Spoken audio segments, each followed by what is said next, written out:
But what it really means is what you were saying was just not worth saying, and you probably shouldn't have written it in an article. Yeah, wouldn't that be great if that's actually how people treated writing content for us to go consume and on the internet? You know, just not how it is, man. This is not. This they were not like, how it turns out I said nothing. Maybe I should just not hit publish. But then where would Twitter be? Where would it be? Probably profitable. Butterscotch. Hey, everybody. Welcome to episode 105 of Coffee with Butterscotch, the game dev comedy podcast of Butterscotch Shenanigans. I'm Seth, and I'm the games programmer. I'm Adam, and I am now a cyborg. I'm Sam, and I'm a mythical leprechaun. And today is June 32nd, 3017. Before we start, we have a warning. Anything can happen on this show. We have traveled forward in time, so culture is different now. Mm-hmm. Yeah. So our norms may be different than your norms. Yep. And we're referring to people named Norm. Yep. They're just all different now than they used to be. Yeah. You know, because of culture. It changes over time. All of your norms died, and we just have new ones. So. Yeah. Also, there will be profanity on this podcast, but that's totally acceptable now here at the year 3017. So it's been the culture's really loosened up. A lot. We mostly just keep this warning here out of tradition, really. Yeah, this podcast has been going for 1,000 years at this point. Actually, we took a 1,000-year break since the last episode. Oh yeah, right. Actually, given the number, is this episode 105 or is this episode a bigger? Well, the thing is, numbers don't mean anything anymore because now the world is ruled by an artificial superintelligence, and we all just lounge around and are fed grapes. So we all forgot how math works. Yeah, so it's fine. You know? Yeah. What is math anyway? I don't know. I forgot. Because who cares? Right? So since nothing matters and we live in the future, let's just get on to some questions. Just I don't know. I mean, do you want to talk about some recent events, like the most recent E3? We could. You know? Yeah. What happened? What happened at? So this is E3 number 1000 and like 30-ish, something like that. Yeah. I think to me, like the biggest news is probably the launch of the Xbox X. Yeah. Also known as the Z box. Yeah. I mean, obviously, duh. Yeah. Right. I thought that was pretty cool. And I mean, that was kind of paired because actually Microsoft and Nintendo, as everybody knows, are the same company now. Yep. And Nintendo is Microtendo, who recently also launched the new 3DS Extreme new 2D edition. Right. That one. And which is really similar to the one that doesn't have that like little suffix on there, you know, but they've added some pretty cool graphics capabilities. Like the thing actually, I think it has like a whole gigabyte now. Yep. They've really moved forward with their RAM. Yeah, my favorite thing is they have that 4D slider on it. So when you play it actually moves forward in time. And you move forward and backward in time, actually. Yeah. It's but I mean, there's been a lot of hints, and this is something that Microtendo didn't really spend much time on because they've just been kind of teasing at it, but they're working on their new 5DS, where on the other side, you slide it and you turn inside out while you play. That one gets a little uncomfortable. I think it's pretty uncomfortable, but they felt like with the 3D, everybody going cross-eyed, people were still cool with it. Well, I think what they're really they're thinking about, they're looking back, 1,000 years ago at the VR trend, and they're like, well, everybody vomited a lot during that time. Yeah. But they were just getting used to the new technology. So now we're inverting people's bodies. Right. Slightly uncomfortable, but we think the populace is going to love it at the end of the day. Because honestly, you get used to it. Honestly, we're really, even now, we're still just exploring like what a game can be. It's true. And sometimes... And we haven't really explored this space of inside out gaming, like where your organs are outside your body. It's just a whole new frontier. Yeah, but I mean, if the frame rate is high enough, you don't even notice. That's true. That's true. I mean, inside out gaming really does depend on about 96 frames per second. If it drops below that for even a moment, then your organs go right back inside your body again, and then the whole experience is ruined. Yeah, especially if it kind of wavers in between because they're going inside out, like back and forth. It's real uncomfortable. Yeah. Makes a lot of people really sick. You will throw up. Although I guess if you throw up while you're inside out, then really you're just eating. Which yeah. That's true. That is true. People have been known to eat while playing the new 5DS. It's very, it's uncomfortable. The 5DS, well, if you want to pioneer a new technology, future's here. It's always rough. It's always rough. The future to is be literally first. here. Yeah, because we are in the future now. So that's right. But also, I just want to also just make a comment on some of the recent, political stuff that's been happening in particular. Like we're finally we made the full switch onto solar, which actually just like happened, last week. Now solar everywhere. The problem has been though that, and I don't know if everybody actually is aware of this, if you've been following the science trends and stuff, but it turns out that, the whole global warming thing, it turns out that it was actually universe warming because we were creating so much greenhouse gases that we just filled up The universe. with it. Yeah. It's kind of like Betty the Yeti when, she's going up that mountain and global warming seas are just chasing her all the way into space. It turned out to be actually exactly the same thing. And we were just generating so much heat from all this carbon dioxide that we're actually going towards the heat death of the universe. But it wasn't the heat death that we all expected. We're just burning it to death. We're just burning it to death. We thought like the heat death is supposed to be where just everything is the same, really low temperature. Yeah. But actually now we're just Everything making the same heated really to high death. temperature. Yeah. Yeah. But on the plus side, I mean, yes, obviously Earth is uninhabitable. But we all knew that was We actually coming, are on right? Pluto right now. Yeah. just So casting yeah, this on pod. the plus side, all the colder planets, they just kind of progressively got hotter. So It got balmier. we did spend Pluto's some nice. time on Mars, and that there was some good time on Mars. A couple hundred years before we blew before it up that on planet accident. burned out. Well, I mean, first it went under the ocean, right? If you remember, Right, because all the ice caps melted on Earth, and went all the way up to Mars. And that was fun for a while, Yeah. but then the water got too hot. Yeah. And then so we got tired of swimming Yeah, in we had like to a hot leave. tub. Was that phrase, boiling a frog? Yeah. You can always, if you Boiling just an slowly Earth. turn the temperature up, it'll Yeah. boil on Earth, and the Earth won't even notice. And then pretty soon, the humans will have to build spaceships and jump out of the boiling water, and then Destroy some other planet. yeah. we So are good at that though. We've practiced that craft. Yeah. yep. So otherwise, we're all immortal now, which is great. Yep. It's a little weird though. It's basically redefined all of world politics, and it's really hard to stay motivated, frankly, because there's always time to do stuff. Yeah. So we spend a lot of time watching Netflix. Yeah, if you thought procrastination was a problem, back when you guys only lived like 70 years, I mean, people procrastinated for 70 years Well, at this point. Yeah. Well, and honestly, that the word procrastination is now just sort of an ancient anachronism. Nobody even knows because nobody You can't procrastinate Yeah. now because you're always going to do the thing Yeah. at some point. And of course, back in the day, in the 2000s, people are always talking about like the economy, like, oh yeah, it has to be growing, and everybody's like, well, if it grows, it grows, but eventually it'll get there. So there's really we've really lost a sense of urgency. I feel like, Yeah, immortality is paired with apathy, it turns out. Yeah. I think the being chased by boiling water has helped. That was a the, little bit to I think that was the provide only some- thing. that but was now the only we're- motivator. It's Now gone we're on Pluto, so I mean, like, So who cares? cares? Life has no meaning anymore. This is a again. very boring planet. yeah. it's so tiny. Yeah. I'm not even sure it's a planet. It's That's hard. true. It's hard I to mean, tell. Yeah, I think I may have misspoke, but if you remember that convention a few years ago after we all moved to Pluto, and they were like, it feels bad living on a thing that's not a planet, so why don't we just reclassify it Right. to make us all feel better? Because it's arbitrary. Anyway. It's arbitrary. Yeah, and really, we're just beginning to explore what a planet can be. That's right, like yeah. we're just right on the frontier of that. It's true. It's really uncomfortable. I mean, you sometimes you can't- throw up because it's spinning so fast. Yeah. Yeah. And I mean, who really can say what a planet is? You know what I mean? Yeah. Like it's just up to whoever the interpretation It's in the eye of of the astronomer. as they say. whoever experiences the planet gets to decide for themselves whether it's a planet or not. So, so I mean, things are progressing. They're basically But, the more But they it's basically progress, the same. really, they're just Yeah. the same. All right, so let's get on to some questions now. Bear in mind that these questions are pretty old. They're about 1,000 years old. So Yeah, fortunately, our server is still running, which has been pretty impressive. So Yeah. we were able to retrieve them. yeah, and so we'll try to dig back into our memories and try to put ourselves into the mental space that we would have been in had we been answering these questions on like in early July of 2017. So, all right, first question comes from Decoy. I've been listening to the Adventure Zone podcast quite regularly since you recommended it. Past tense. Would you ever consider a similar podcast product, maybe with some other system like Alternity? I don't know what Alternity is. I think it's maybe like a D&D kind of I a think thing. that's a fair guess. we did play D&D as a crew about 1,000 years ago, but we did Yep. do it. Yeah, and then at the time we were like, we're definitely going to do this again, and we haven't. And we plan on it though, but we got a lot of time. so- Immortality makes you lazy. Yeah, we did play it before, and it was a lot of fun. It was very goofy. If I recall, I wore my voice out by pretending to be a very high pitched bard. You were a gnome. Most of us were gnomes, if I recall. We were a traveling band of gnomes. I was a gnome monk named Tibbly Binglebong. I was a lizard person named Wadoopy Doopy or something. Yep. I don't remember what my name was. I don't know. What it was? I don't A long time ago. recall.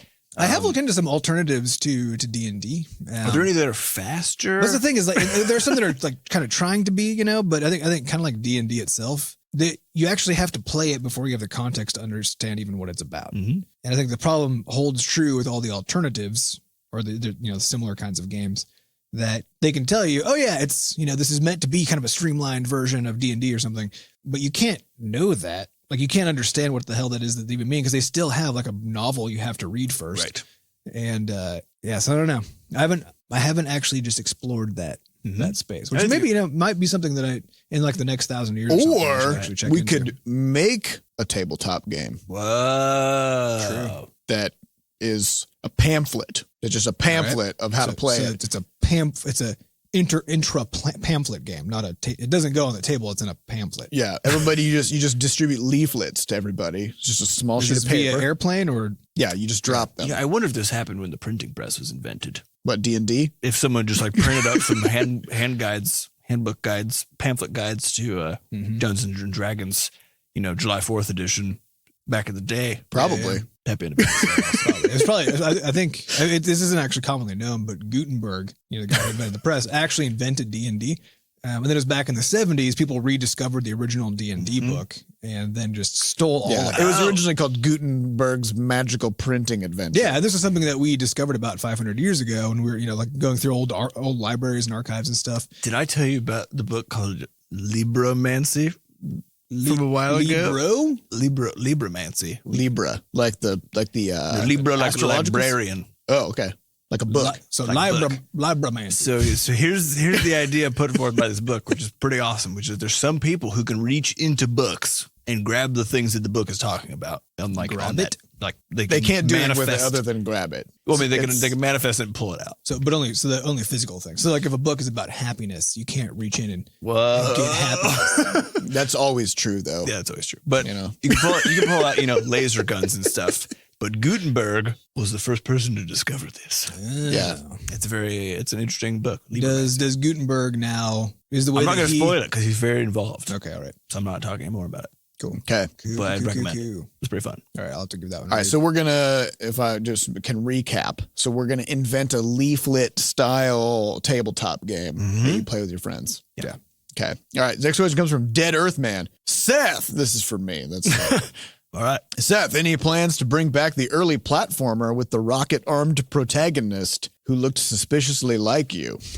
Don't we just make ourselves in video games after all? It did look suspiciously like you.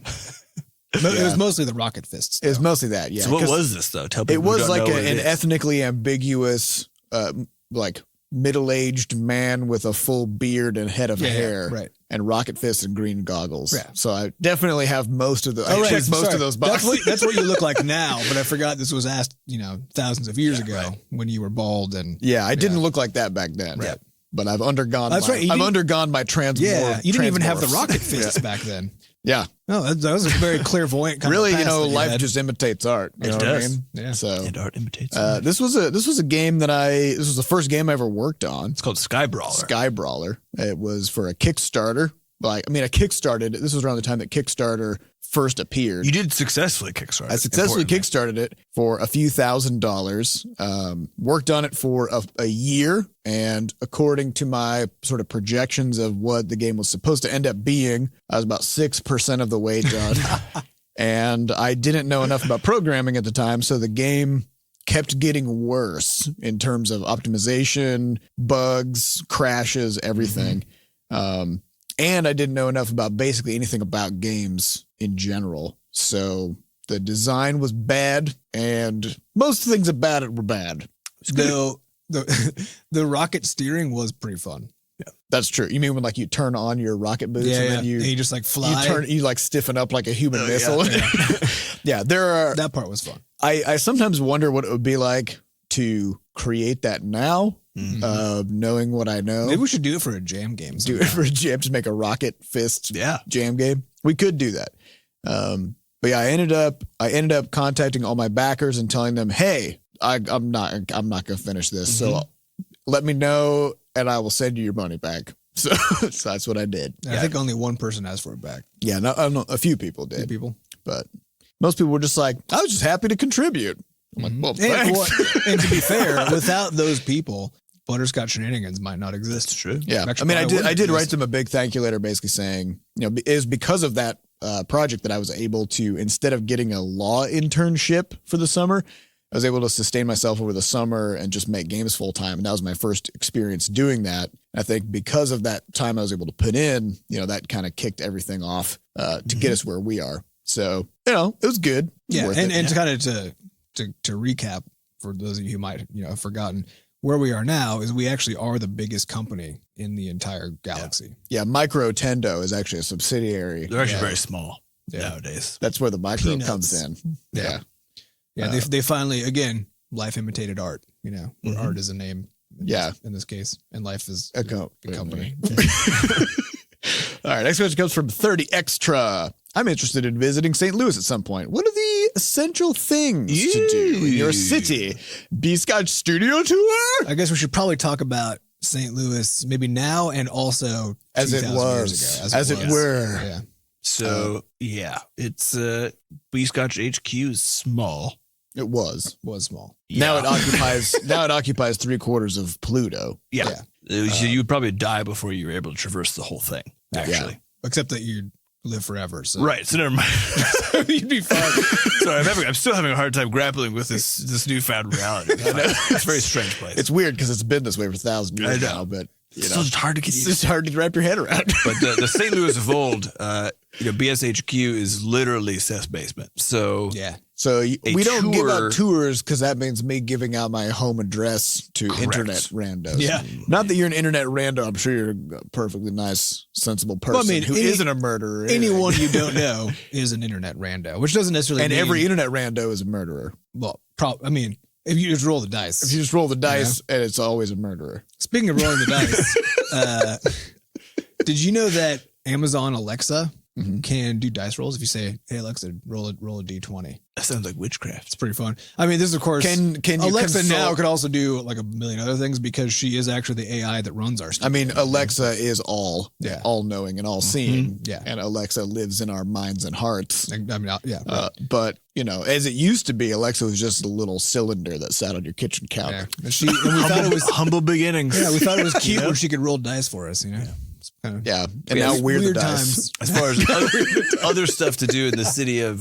St. Louis, it's a very good spot to do a bunch of free but sort of high culture things. So the St. Louis Art Museum, totally free and enormous, and a beautiful building. Forest Park, which is the biggest park in the country, it's bigger than Central Park. So suck on that. Or you can just drive like another 20 minutes west and then just be in the wilderness. That's also which is way bigger than any park. And it's probably not bigger than Yosemite National Park. No, it's the biggest city park. Okay, gotcha. But also it has fewer active volcanoes under it. And bears. There are no bears. No bears to speak of. But what if I wanted bears and volcanoes? Well, if you want bears, then you just go to the zoo, which is in Forest Park. Is there a volcano zoo? Which is also free. But what about there's no volcano zoo. But there's a science center which does have volcanoes in it, so I guess it's kind of. It also has a giant animatronic T-Rex, and there's also the City Museum. The City Museum is crazy. If you go there, I believe after 9 p.m. So it's a giant. It's not actually a museum. I don't know why it's called this. Yeah. It's kind of a marketing problem, but it's basically a building that's an enormous jungle gym. So it's just several stories tall. Weird stuff, tons of stuff to climb on, and like things to go through and whatever. And then I believe after 9 they also serve drinks and they kick all the kids out. It opens. Yeah, it's a bar for adults. It's a bar for drunk adults to climb on. It's amazing. It's a really good place. Not super safe. And everyone's always talking about the arch, of course. Going to the arch. It's cool. It's a cool thing to do. But there's other, really neat stuff going on in the city that's free or whatever else. And there's the Fox Theater, so there's Broadway shows, that sort of thing. Yeah. You really can do pretty much just your normal city thing. Yeah, anything you want to do in a city, you can. Good food, shows. Oh yeah, the barbecue. Holy Mother Moses is good. The food's delicious. Drinks are good. It's all good. Just do whatever you want. Just come for a visit. And most of weird thing is most of those big things are free things. Yeah. So Forest Park is completely free. Science Center. Although a lot of that's because money doesn't mean anything anymore. It's also true. Right. And I mean, we were fortunate in that we took St. Louis with us to Pluto. Mm-hmm. So actually everything we're saying about it in the past is the same as it is now, Mm-hmm. which is pretty great. Yeah. Though the free It's part, weird that the city has remained completely identical, though. Yeah. In 1,000 years, but well, I think, and I don't know, like I didn't talk to the city planners, like I don't know them, but or Alexa, because probably most of this was her. that's who her the doing. city planner is. But yes, Well, right. But I mean, presumably she decided, this was a historical entity that needed to be kind of kept in Preservation. Yeah, it was a preservation project. But it is very cool. I mean, it is the way that I remember it, from 2,000 years ago. Yep. Basically the same. yeah.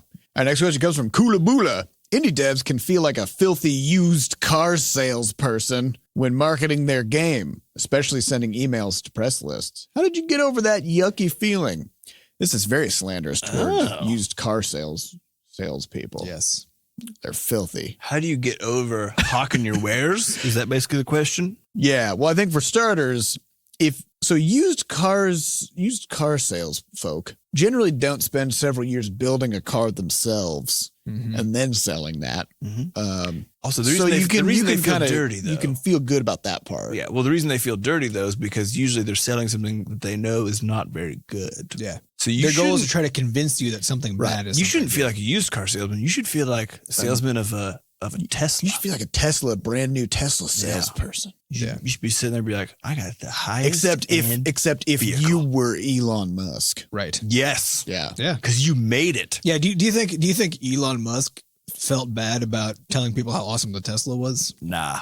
He was like, if you don't buy this, you're dumb. Yep. You're a big dumb. And everyone looked at him and they're like, you're right. You're right. We agree. This is a beautiful machine. So I think that's the first step is don't try to sell things that resemble used cars. That would be your first step. And then the second step, as far as sending out emails and stuff or just contacting people, is just what are you worried about? Remember, you're doing them a favor, because if you made something amazing, think about their life. If you're a game reviewer, how many bad games come into your inbox every day? Many. How many true used car salesmen are they being buffeted by every day? So you finally come in, you've got an amazing thing that you spent years working on. It's beautiful, it's polished, it's the most fun game ever made. And they look at you weeping. Thank you. Thank you for setting me free from this mind prison. Yeah. So that's what you gotta believe in. I think you gotta learn to believe in your own stuff. Yeah, and I think if you, to me, this is really just if you don't believe in it, that's actually just a different. That problem. means maybe if you do have a gut feeling that you feel bad about even just like exposing another person to the thing you made, you might want to revisit it. And maybe make some either you're not accurately judging your own work, or you are, and in both cases you need to reevaluate. Right. What's going on. But it's also true to say, the early stuff you make is going to be worse than the later stuff you make, right? Doesn't mean it has to be garbage, though. It's not to be garbage, but it's okay to feel a little bad about the fact that you couldn't, make Call of Duty 3017 as we're currently on that iteration these days. Yeah. So, just because you can't have the most cutting edge graphics or the most, intense RPG mechanics available, that's fine. Can we talk about Call of Duty for a second? What's up? Because it's really weirding me out how like Madden and then the NBA games and Call of Duty have all merged to just make one game. It's just called 3K17. It's kind of weird. Yeah. Like I'm trying to play basketball here and I keep People are getting shooting your headshots. basketball, and God damn. All right, next question. But it does feel very real, which is I think it feels all real. we can really ask for. It feels real as it could feel if you in real life played basketball. Well, that's right, because of the suits. Yeah. That we wear while we're playing the game. Right, Yeah. because of the VR football bags that we wear that simulate feelings and emotions. Right. But yeah, I mean, it just feels like there's too much going on. Yeah. You know what I mean? Yeah, I don't know. Maybe next year they'll try something new. Is it jumping the shark? Is that the phrase? Like, Yeah.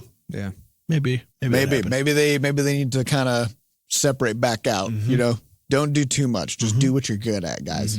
Our next question comes from Edward. That's just it. Just Edward. That's a great Butterscotch ID. Yeah. He's got that one on lock. Edward said, how did you arrive at 12% as your margin of error in episode 90? What's your meta margin of error? Episode 90, which was several thousand years ago. Give me some context.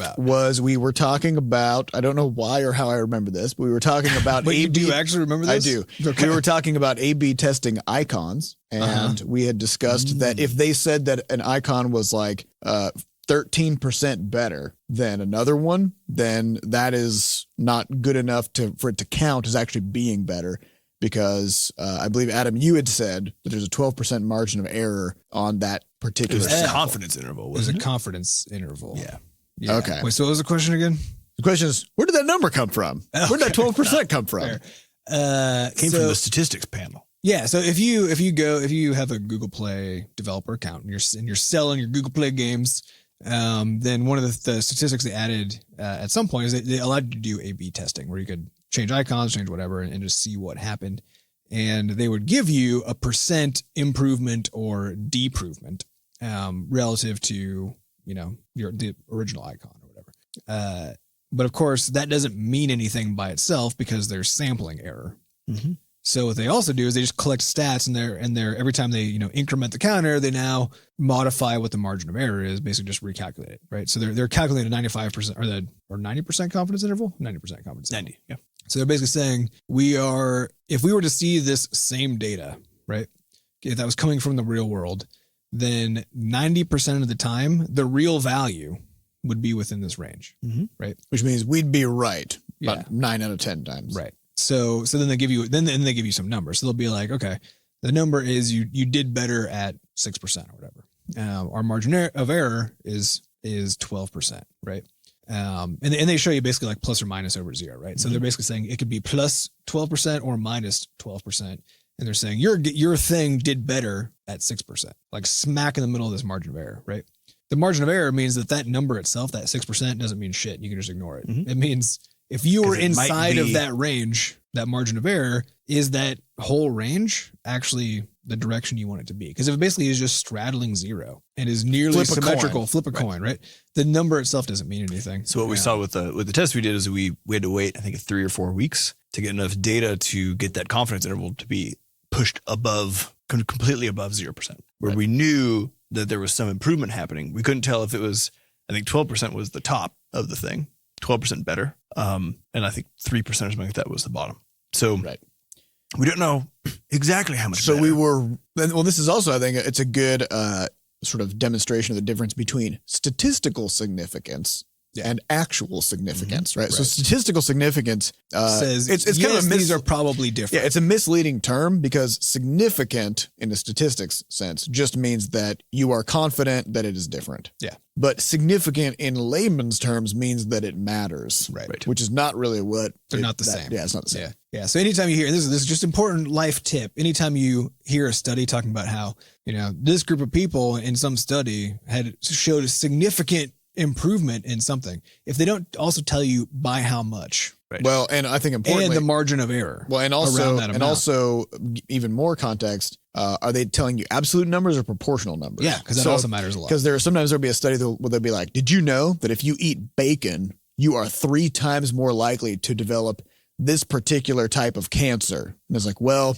and the baseline rate is like 1 in 100,000. Yeah. So you're like, okay, does that mean, is it? So if my chance goes from like 0.01% to 0.03%, do I care? Is that really Probably a not. risk? Right. I'm going to keep eating bacon. Yeah, because that's the idea of relative risk, which you see a lot in medicine. They'll talk about terms in relative risk, but what you care about as an individual is absolute risk. Because it's same with like getting on an airplane, right? It's like, yeah, if you get on an airplane while it's bad weather outside, that probably changes your relative risk dramatically. Yeah. But your absolute risk of that airplane, something bad happening, is still nearly 0. Yep. So, and plus, whenever something bad happens, the airplane just disappears. Yeah, I mean, Alexa. Nobody even knows. I think Alexa just takes it out of the sky and puts it safely down somewhere on Pluto or something. Yeah.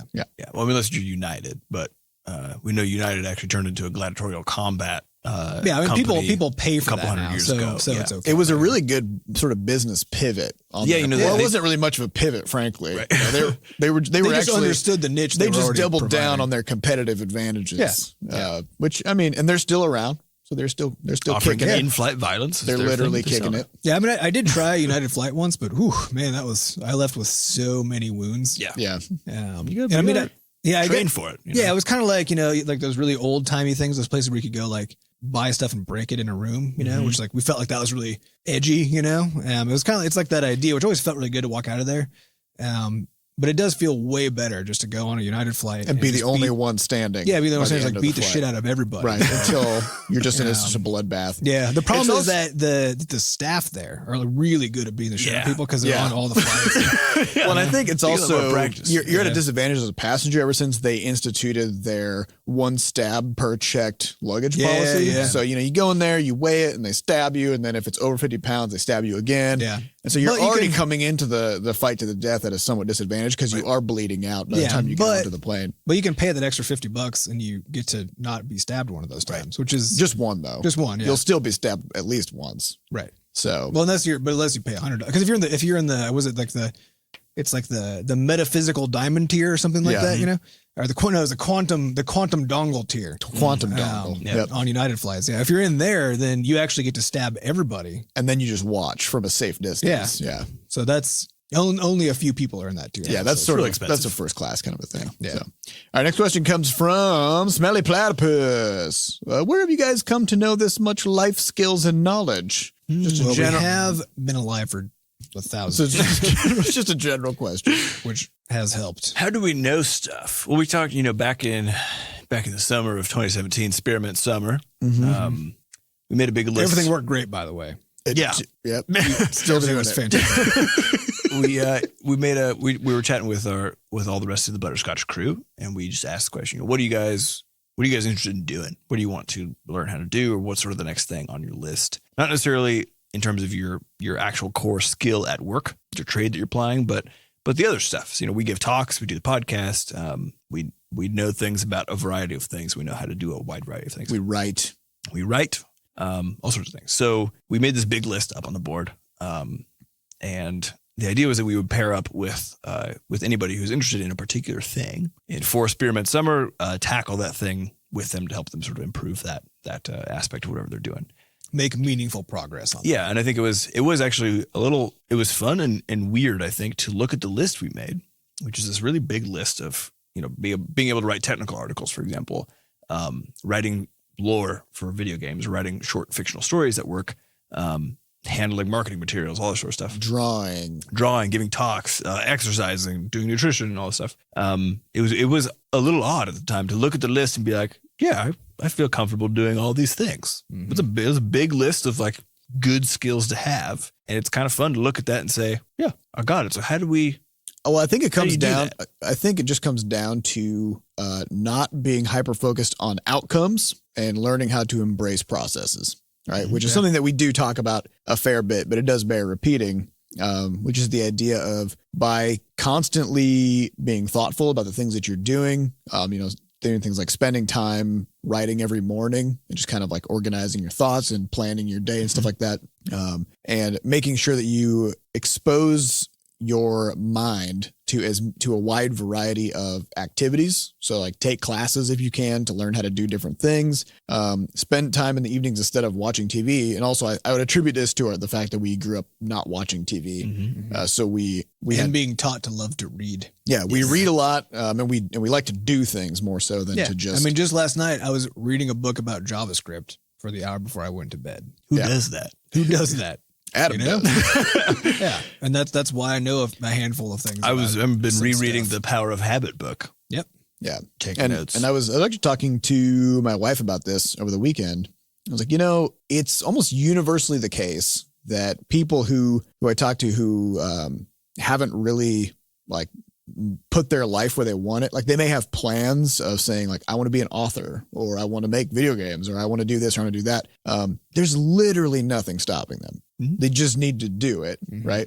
And the one thing that kind of gets in the way is just your general life habits. And so by practicing being thoughtful about things, constantly evaluating what you're doing and taking a step back regularly and saying, am I spending my time the way that sort of matches my goals? Mm-hmm. Then over time, this is what happens. This is where you end up. I also do want to just object to the premise of this, which was how do we know this stuff? Because we actually don't know anything, and we know that. That's the only thing you need to know, is that you're just wrong about everything, and that striving towards being being closer to it's right. That confidence interval thing. Yeah. Coming back. I'm 90% sure that we're in the ballpark of the correct direction. Right. Well, but not being completely, stymied by that, so that you can keep on moving forward.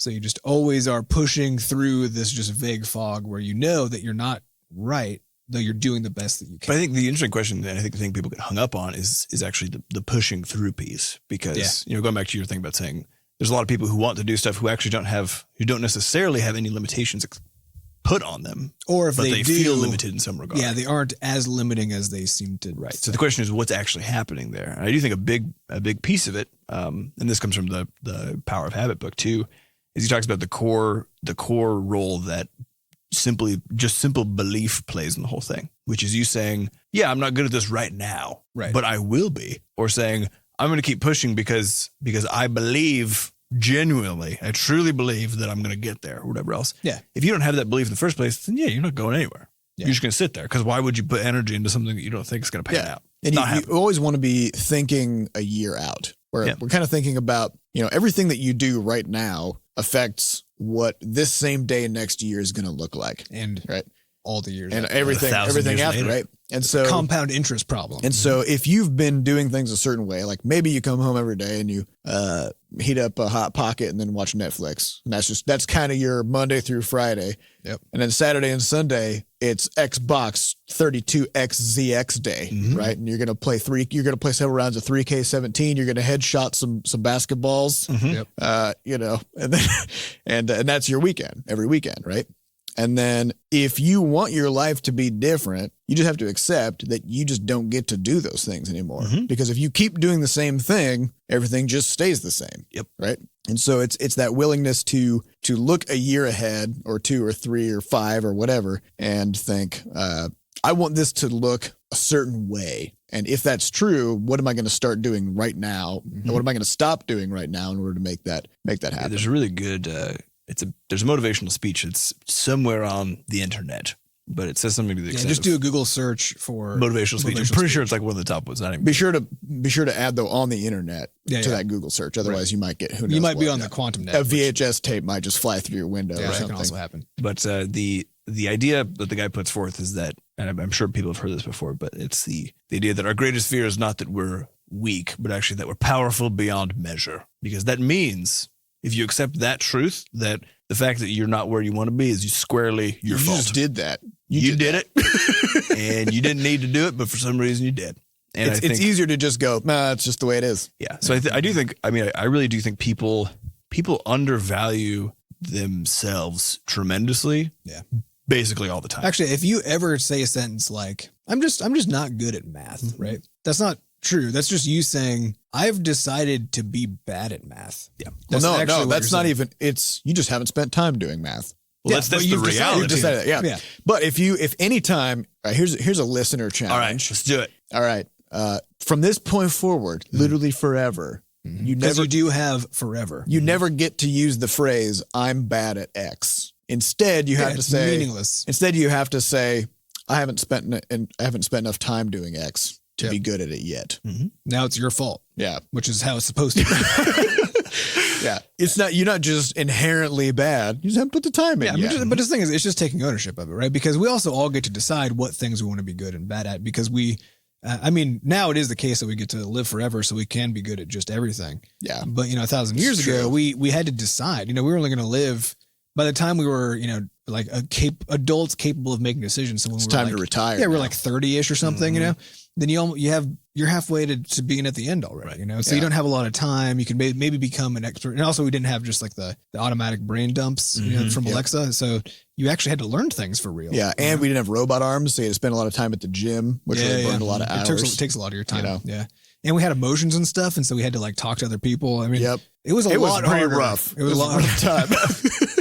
And as a consequence, there was only so much time. And so you choose which things do I actually want to spend the time on? And for everything else, that was you making an active decision. No, I'm not going to spend my time to be good at that. I have decided. The other thing is that that's fine. That's fine. Provided you choose a thing. Because I think the one error that a lot of people make is they say, well, there's all these choices. And then a year later you come back to them and you're like, there's still all these choices. I haven't chosen any of them. You're like, pick a damn thing. Yeah, pick a thing. Pick a thing. And do it. Because I think the reality is, and there's also this funny push and pull because there's always things that you want to have done in the past. Yeah.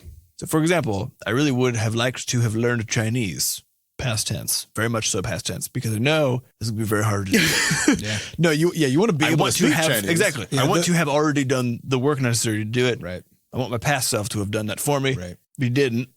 So, and the weirdest thing is that today, actually, everybody speaks only Chinese, except for Sam, who can only speak English. yeah.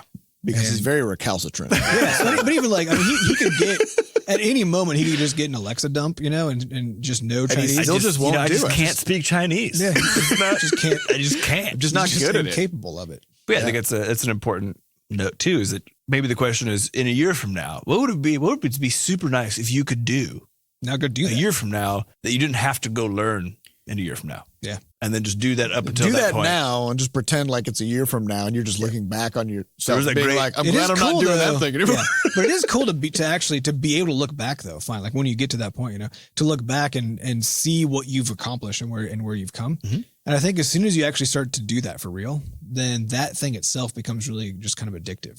Where you want to. You get to the point where you're like, shit, like I figured out how to do this, and yeah, you worked your ass off on it. You might have spent a year or years. It's actually this weird thing.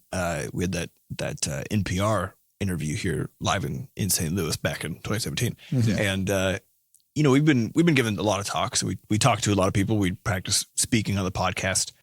We generally enjoy sharing what we know and telling stories, that sort of thing. But going up there for the interview was weird because I've started to feel increasingly like it's almost an out of body experience now when I go and if someone asks me a bunch of questions about or wants to interview about a thing that we did, because it's sort of like there's an expert in my brain who knows really well how to talk to people about stuff, crack jokes at the How to appropriate interview. time, etc. So you're just along for the ride.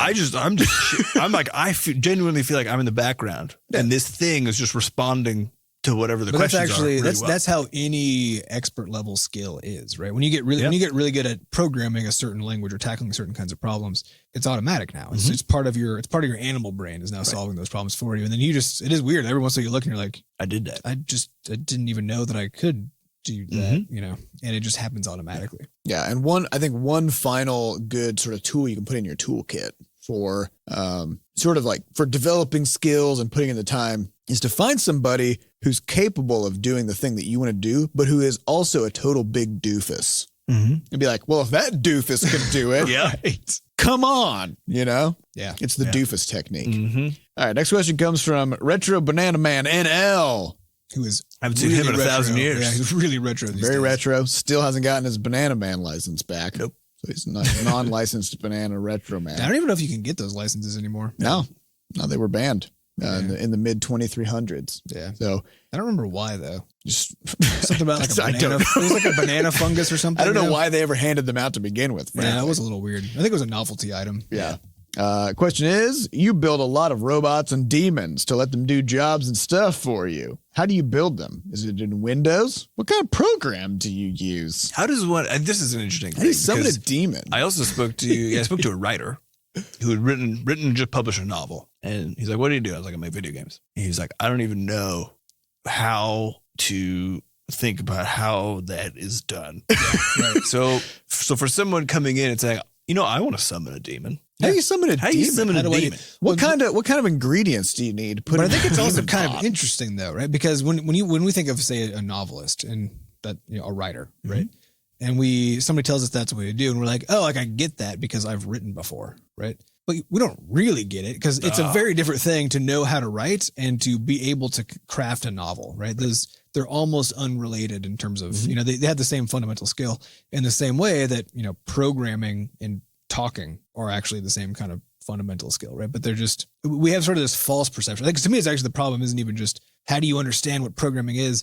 It's that our perception of what everybody else is doing, who's an expert at the thing they do, is just completely wrong. We just have an easier kind of reference to it, Right. A closer. So like, touchdown. because you're saying, because you have written, then if you were to envision, you're like, I'm going to envision a novelist at Yeah. their day to day. So you're going to I just they're write at a lot. They're at a computer. they're at a computer. They got a keyboard. They got a cup of coffee. And then there's some kind of like a text input. Yeah. Like it looks like a Word document or something on their screen. And they're just writing on that thing. Right. You're like, I get that. Like, But it if makes you're sense. summoning a demon, if you're summoning a demon, then what does that even What look operating like? system do you use? What operating like what? Like, Well, this is a good question. I'll envision you sitting there at your computer. You got your cup of coffee. Your screen's up. What the fuck is on that screen? How does this work? Is it Linux that you're on? Is it So it can be anything. And I think the goal, the thing to strive for in demon summoning is to have your demons not care where they live, right? Because if you have a demon that can only live on, Windows 1, because or like remember Hawaii, they started back over, right? Or some of them can only live on a per sort of IP address kind of place. Yep. So if you want your demon to be accessible anywhere, so you can be like, you can get on your Windows 1 machine, you can get on your Mac OS XX machine, you can get on any of these things. XXVXI. And those are of course very rare because actually Linux is now the dominant, thing. But you want to be able to work on anything because you want to be able to just walk over to some other machine or have, Alexa deliver you one via quantum drone. Right? Yeah.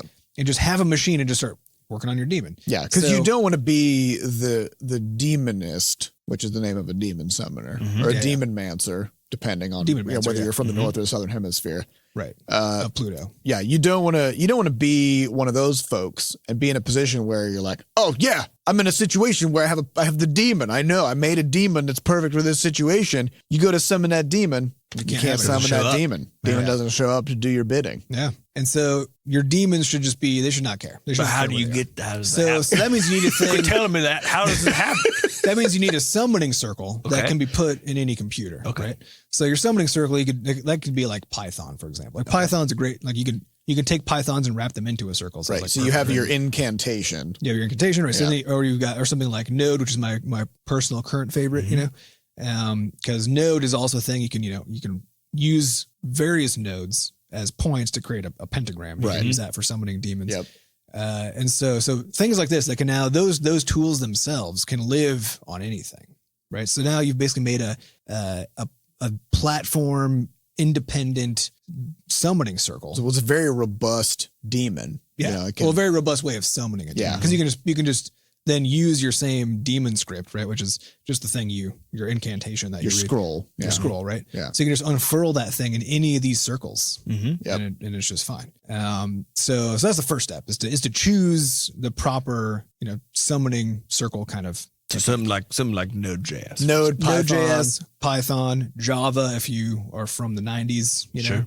No offense to all of you. No, the 90s, it's a place. The 90s. Yeah. I mean, obviously the 1990s, which but some of you are from because we live forever, etc. So, so first you start with that. That way you can just learn the thing. You don't have to give a shit about where you are. Learn the thing, and then you just can start making stuff. And then all your demons are doing is just solving some problem for you. And it's basically a matter of just saying, I want to know how to solve all of the problems. Just all of them. I want to be able to get thrown a problem and make a demon that can be like, I got this and go take care of it. But you got to start by making just dumb as rocks demons. So as an example demon, we have a pod demon. Yeah. That it lives on a server and it watches for SoundCloud uploads into our SoundCloud stream.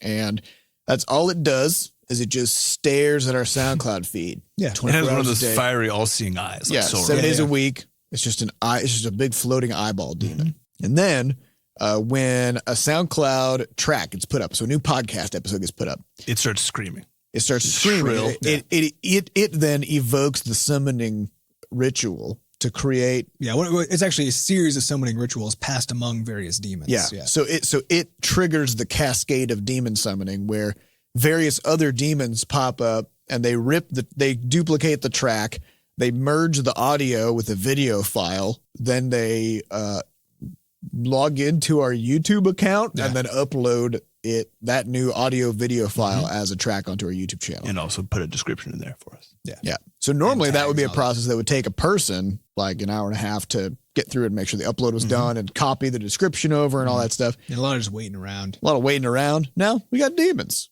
Yeah. Demons you got demons. Yeah. And that's a problem that, getting to the point where I could make, this series, the collection of demons that summon one another and, and live in different places and all have different kinds of summoning circles.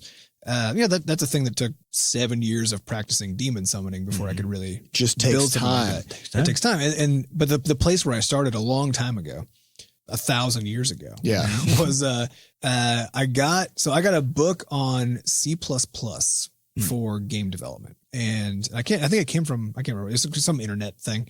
It was actually pretty good, and it was enough. I was told by a friend at that time that a good place to start if you want to become a programmer is C++ because It's really hard, and it requires that you understand fundamentally what computers are doing. And then once you get sort of a foothold on that and feel like you get it and get what's happening, then throw that away forever, and then move to something.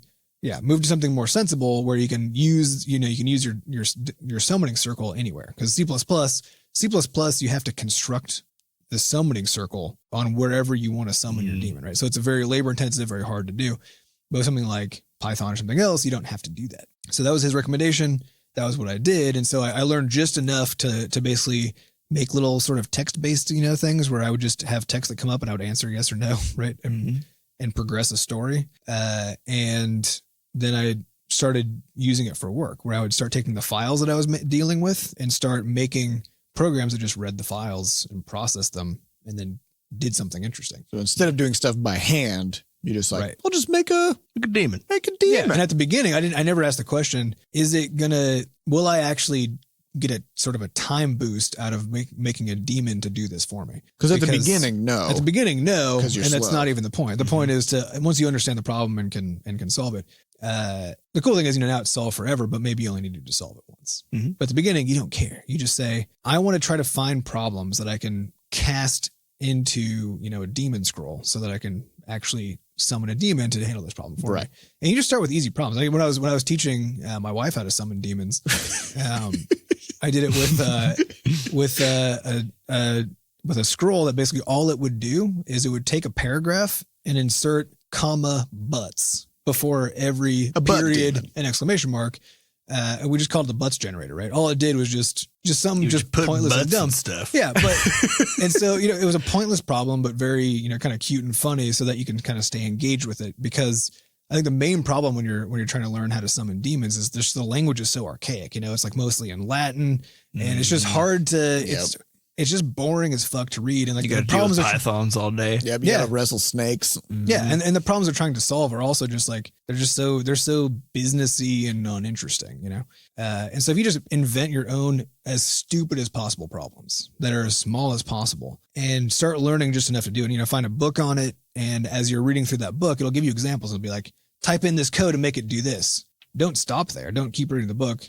Actually, do stop there. Just stop and ask that. Exactly. What if I do this instead? Right. What if I add this line to the scroll, or what if I change this glyph or something? Right? Like, what happens now? What happens next? And then get to the point where you can predict what happens next. Yeah, you don't. In learning how to summon demons / program, just for those who are lost in this metaphor, this is just about programming. You don't really learn by doing so much as you learn by experimenting. Yeah. So if somebody just says, hey, write this code and it'll do this thing, you could do that. You could learn. You're not going to know what the fuck you just typed or why. So it all comes down to just starting to fiddle with things and change stuff and see what happens. Yeah. And so it's all about just trying stuff, experimenting. And again, not worrying about whether or not the things that you're creating, the solutions that you're coming up with are worth coming up with. Well, just ignore that question. Yeah, this goes back to what we were talking about earlier about recognizing where you are and believing that you can get to the demon circle summoning. Right. And just being like, I know that it's possible to make real good demons. Yeah. Right now, all my demons are total dumbos and all they can do is put butts on things. But that's awesome. But I got butt demons now. So I feel like I could take this knowledge further. Yeah. Yeah. And have whole body demons or something, right? Because the thing is, if you can put butts on things, maybe you can take butts away from things. Maybe you can turn and then things from into there, butts. Who knows? The sky's the limit. Or the butt's the limit. Yeah. And then you could write a cloud to butt extension for Chrome, which is a real thing. It's a real thing. I actually, it's an extension on Chrome that replaces every instance of the word cloud with the word butt. But here's the thing. This extension appeared just as a joke before the word cloud came into common usage as like uploading data. And so there's this hilarious brief moment in time where for a few years, people had this cloud to butt extension. And then just a few times a day, they would see the word cloud replaced with the word butt. And they'd be like, hey, butt. And then all of a sudden, there's this huge surge in companies talking about cloud storage. And these people who had installed this extension, it was so sort of low key. And they just forgot. They just kind of forgot that it was there. And there was a handful of people who suddenly popped up on the internet who were posting screenshots being real confused about why all of a sudden all these companies are talking about butts. Apple's talking about butts. Google's talking about butts. That's good. I wanted to write an extension. It turns out the whole like Google Chrome extension ecosystem is disintegrating and you can't really do it anymore, unfortunately. But I was looking into it a little while ago because I wanted to make an extension where anytime you're on an article at certain websites, like news sites or science sites or something, that it would replace every word with like, for example, may would say may or may not. And every time it said was shown to, it would say some people saw this happen in a few cases, right? And just replace it. Because I was thinking if all that happened, it's a science article interpreter. Yeah, because the thing is, when you literally anytime you read an article and you see the word might, that means might or might not. Right, that's literally what that means. But it's always used to imply favorably that's that's what the thing is. And I think this is true for our the state of journalism today, right? When you're reading CNN or whatever. But can you imagine reading an article where someone was hedging that much about something? But that's how much they should be hedged. I mean, they should. Did you know that there was a study that may or may not have shown that eating up to 3 pounds of chocolate a week may or may not reduce your risk of colon cancer by up to 1%? And we should replace up to with from 0 to that number. Right.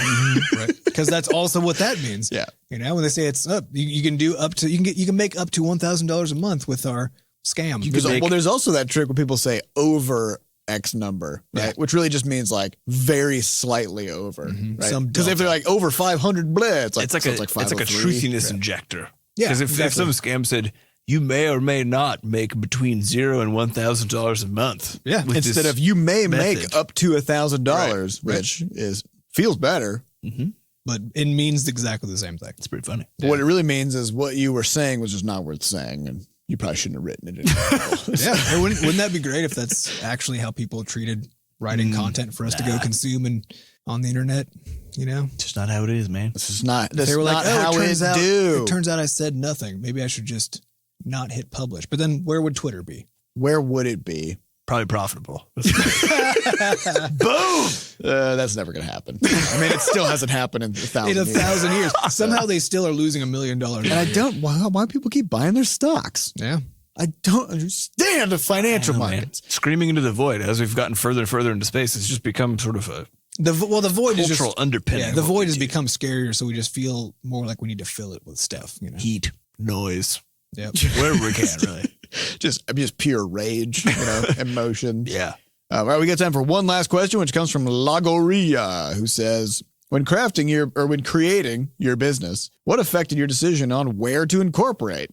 I've heard advice about choosing certain states over others for tax reasons. Thoughts? So we chose Missouri. Because we live here. Is it supposed to be Delaware? Is that the one everyone's all about? That's if you incorporate as a corporation. Yeah. Delaware has an LLC? I don't think Delaware gives a shit about LLCs. Okay. I'm pretty sure. They just have a lot of lenient laws going toward corporations. But they're actually, and for LLCs in general, actually, there are a lot of state-specific kinds of rules where it isn't just the case that you can necessarily operate your business in one state, but have it come from a different state, right? So all that kind of stuff depends. You're going to need to talk to an actual probably expert. The case that LLCs are more strictly regulated in that sense because a corporation is thought to be owned by a lot of different people, right? Right. And so, which is why, like, a corporate, you'd have 1 million shares of stock out there, and each one is held by a different person. So where is your company? It's everywhere, right? You may be operating out of 5 different states or one state, or whatever, but where you're incorporated just doesn't matter because the owners live everywhere. Right. So why did we choose Missouri? Just because we live here, and well, I think also we need mail to come here, stuff like that. And we also, we have not yet and may not ever played the how do we minimize our tax burden game by playing games thing, right? For a few reasons. One is like, guys, just why think about that when we could be making video games? Because if we took that time and made another video game, then we'd have a lot more money than if we saved 5% on our taxes or something. That is true. But also hire a good accountant to do that for you. And as we discussed last episode, just buy a politician. Boom. Yeah. Good. That's how you cut your taxes. It is the best way. Yeah. Those are you have to hit a certain level before you can do that though, which is part of the problem. I mean now Butterscotch owns all the politicians, which has been really helpful for us, but that's a high barrier to entry for your average person because we already own them. So what are you gonna do? What are you gonna do? I guess that's the answer. Yep. So that's I think that's all the time we have. even though we literally have infinite time on account of our agelessness. But, Yeah. you know, we're just going to call it a day there just because, you know, whatever. So We got stuff to go. we got stuff to go sit around and wait on. So we'd like to thank our studio wrangler, Monique, for putting this episode together, our producer, Fat Bard, for making us sound good, and the Butterscotch dev team, Andy, Tifa, and Sher, for continuing to build stuff while we're in here chatting. Special thanks to our community moderators who keep our Discord and forums running. And of course, we'd like to thank our listeners for coming back every week to listen to us talk about a bunch of stuff. Also, if you want to get involved in the community, head on over to the Butterscotch Discord. It's located at bit.ly/bsdiscord. Come say hi. We're in there. People are in there. It's good. There was a robot that lived in there, and it died, though. It was a sad day. Yeah. Also, we don't advertise this show, so we depend completely on word of mouth and good reviews. So if you want to help us grow, please tell your friends and enemies. Then hit up Apple Podcasts or Google Playcasts. Yeah. We really need to learn what these things are called. There's also 3K17 podcasts because you can listen to podcasts inside the while game. you're no scoping footballs. Yeah. But those reviews help. Everything helps us get the word out, and we appreciate it. So thank you all for listening, and we'll see you next week. Bye. Bye.